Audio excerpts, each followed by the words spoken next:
Oklahoma City, home of imagination, creativity, and innovation. We're starting our journey here today at Spark. We're here right now. And Spark has done something very imaginative and creative. They have world famous pink fries. Everybody who comes here orders a pink fries. Myself, got the pink fries, got a little bit on me. But that's just one of the ways that Oklahoma City in general is imaginative. Creativity is defined as the production of novel and useful ideas. Innovation is defined as the implementation of these creative ideas. And imagination is defined as the ability to form mental images or concepts that depart from existing reality. Now, one example of this, in the 1990s, Mayor Ron North started the MAPS program for downtown Oklahoma City. He envisioned a great city.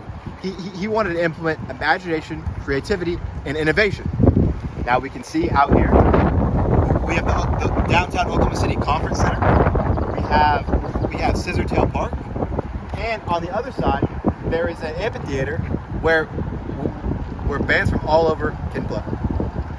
Zeitgeist is when creative people come together for the sole purpose of being more creative together. Examples of this are cities like Austin, with people like Elon Musk moving out there, and Joe Rogan, and Silicon Valley. Silicon Valley has some of the greatest business people living there and being creative together to become more creative. An example of this outside of the business world was the Oklahoma City Thunder in 2016. They formed one of the greatest teams in the OKC Thunder's history. Their team consisted of some of the most creative and innovative minds in the game of basketball, players like Russell Westbrook and Kevin Durant. This team made it all the way to the Western Conference Finals and took the Golden State Warriors, one of the greatest teams of all time, to 7 games. And in Game 7 in California, 2 tickets sold for $29,000 a piece. I'm currently just sitting here relaxing. While I'm doing this, I'm putting my default network of my brain to use. This is the part of my brain that is in charge of daydreaming and imagining different experiences. Another part of my brain is the executive network. This controls activities such as walking, like we're going to do right now. And today, we actually have come all the way to the Devon Tower. As you can see here, it is the tallest building in Oklahoma and a staple of the Oklahoma City downtown skyline. So let's go in here. Let's get a little better view of the tower. The executive network is also in charge of focused thought and our working memory, self-control, goal-directed activities when this network is engaged. One example of this for goal-directed activities would be the builders who made this. You can see we're on the outside of the tower right now, but you can see all the way to the top. And when the builders were using this, they were using goal-directed activities. Someone came to them and said, hey, we want to build the tallest building in Oklahoma City. And then their brains, without them really noticing, was using the executive network, using goal-directed activities to create something and make this and make an extension with a ceiling to where you can see all the way to the top. For the fourth concept, we have root cause analysis. To explain this, we have a challenge. So we're originally going to go to the top of the Devon Tower, the tallest building of Oklahoma City. Instead, we have this 2 floors. I'm going to try to make it to the top and to the bottom before I finish explaining the root cause analysis. So the time starts now.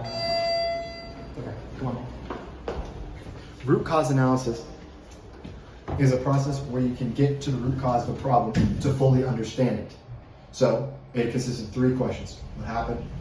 How did it happen? And why did it happen? One company in downtown OKC that is addressing this is Adapt OKC.